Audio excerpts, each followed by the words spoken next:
How you doing, everybody? Welcome into Bears game preview from PNC Studios at Hallis Hall, the Week 8 battle between the Bears and the visiting San Francisco 49ers. I'm Jeff Joniak with Tom Thayer, and a homecoming for Jimmy Garoppolo. His first NFL start came at Soldier Field. The kid out of Rolling Meadows in Arlington Heights came in with a gem and beat the Bears in his first start. Since then, one of the winningest quarterbacks in the National Football League.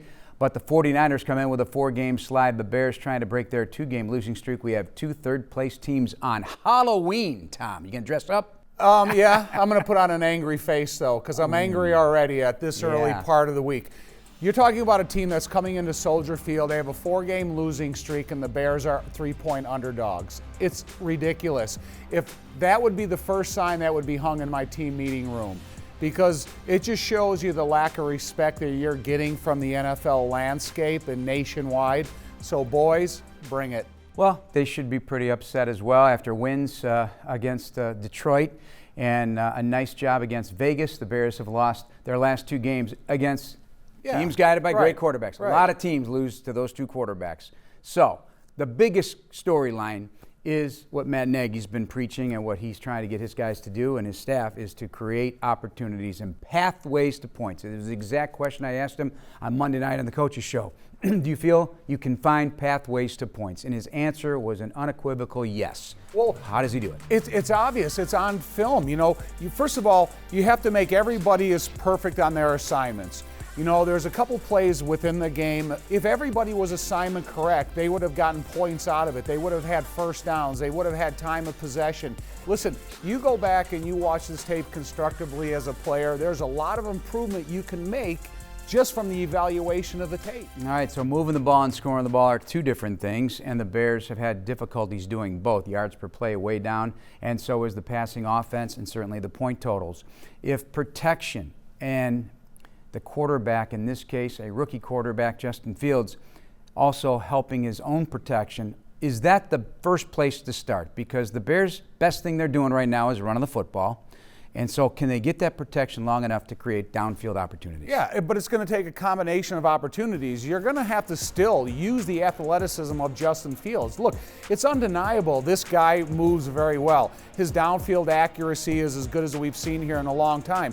But then you have to incorporate the safe protections. If you have to include the tight ends in every protection to help out at the edge, help out your offensive tackles or wherever you need them the most, these guys are good blockers, but they can block and go out for pass routes. So all this type of stuff can be incorporated, but again, it's going to be about every level taking that next step from coaching and then how it spills down to the players. Khalil Herbert, 5.3 yards a carry as a starting running back.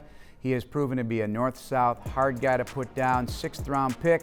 Oh, and Elijah Mitchell of the San Francisco 49ers, a similar cat. He was drafted a tad early in the 6th round out of Louisiana Lafayette with 4.3 speed, a very fast back and a big back at almost 5'11".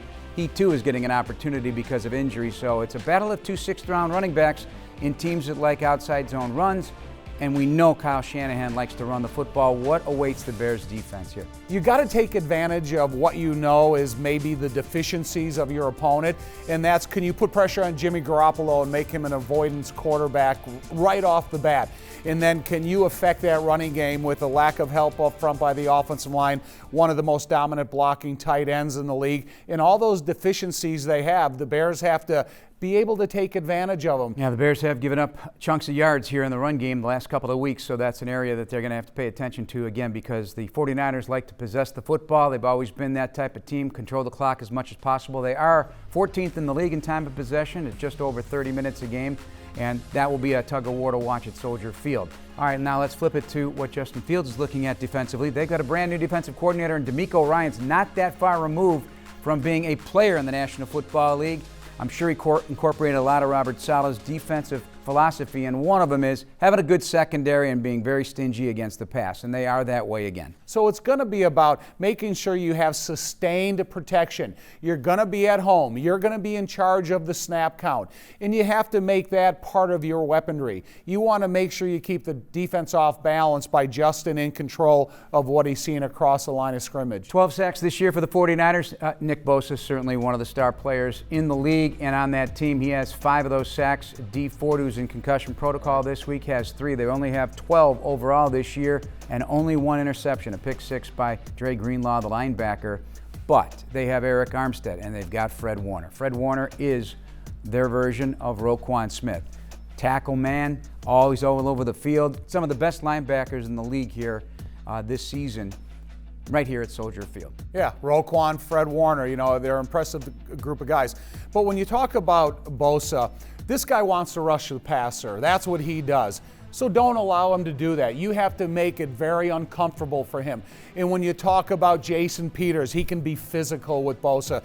As much as you want to brag about his sack opportunities, he's still an undersized defensive end. There's a lot of ways that you can get Bosa off what he wants to do, and that's being in second long, being in 3rd and 10. Those are the types of plays that he thrives. You don't give him the opportunity to thrive because you have to attack him repeatedly. All right, one of the guys to keep an eye on, Deebo Samuel, having a great year. Great year for Deebo Samuel. He had a 7-catch, 100-yard game this past week in the rain against the Colts, but overall, he has 648 yards. That ranks 4th best in the National Football League. He has 5 touchdowns, including 1 on the ground. They will use him on jet sweeps as well. So another big job for the slot defender, Duke Shelley or whomever is going to be attached to Deebo Samuel. Well, it is a time that you take a guy like Jalen Johnson and match up against Samuel no matter where he's lined up.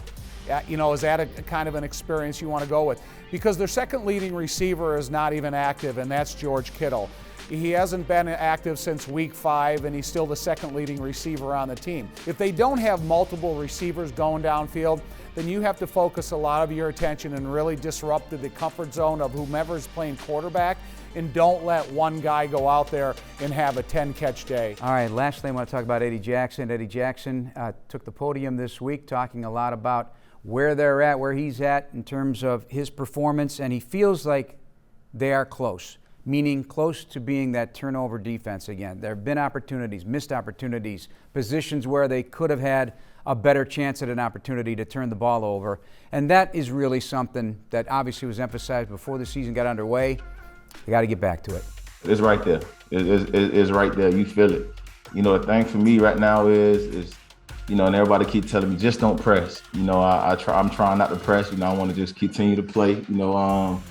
Just capitalize off the plays that I can make. Try to take advantage of the plays I can make. Even when the ball in the air towards me, or if a guy's running towards me, trying to rip at the ball and doing my best to get the ball out.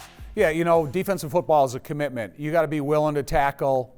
No matter what, if you're on the first level, second level, or third level. And you talk about close to interception, close is a completion. So what you need to do is you need to come in and you need to affect that space of close to the completion. If you get close, it's got to somehow turn into an interception. All right, Tom, that's going to wrap up our game preview for this week. So far, 32 wins by Bears opponents this year. They've had a tough schedule. The schedule doesn't get any easier. Don't be fooled by a 4-game losing streak for the 49ers, a well-coached football team and some veterans of note to keep an eye on. No team has had 32 wins against them overall by their opponents than the Chicago Bears. We'll have it for you on WBBM News Radio 105.9, starting with our pregame at 9, our kickoff at noon. Hope you'll join us then. For Tom Thayer, I'm Jeff Joniak. Thanks for watching, everybody.